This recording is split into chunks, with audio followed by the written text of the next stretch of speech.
తెలంగాణలో రైతుల విత్తనాలకు ఎదురవుతున్నటువంటి సమస్యలు చూస్తున్నాం. అదే సందర్భంలో పరిష్కరించామని మంత్రి గారు చూస్తున్నాం. నిన్న ఆయా సంస్థల వాళ్ళతో మాట్లాడటం, వాళ్ళు పెద్ద ఎత్తున ఉత్పత్తి చేసి అందిస్తామని చెప్పడం ఇదంతా నడిచింది. అయితే ఇక్కడ ఆంధ్రప్రదేశ్లో మాత్రం విజిలెన్స్ అధికారులని ఒక మంచి ప్రశంసించాలి. పత్తి, మిర్చి విత్తనాలను అక్రమంగా నిల్వ చేసి కృత్రిమ కొరతను సృష్టిస్తున్న దుకాణాల మీద విజిలెన్స్ అధికారులు కొరడా ఒలిపించారు.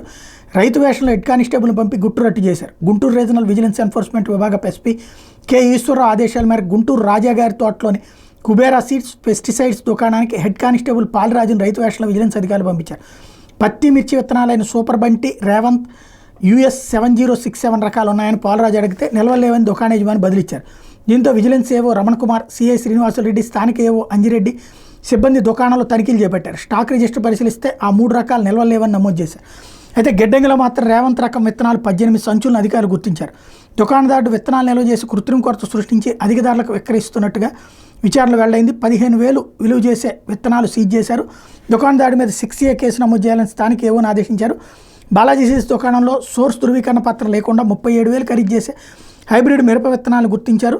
దీంతో విత్తనాల అమ్మకాలు నిలుపుదల చేశారు. శ్రీరామ సీడ్స్ దుకాణంలో సోర్స్ ధృవీకరణ పత్రం లేకుండా విక్రయిస్తున్న 1.63 లక్షలు విలువ చేసి 200 సంచుల హైబ్రిడ్ మిరప విత్తనాలను స్టాప్ సేల్ నోటీసులు జారీ చేశారు.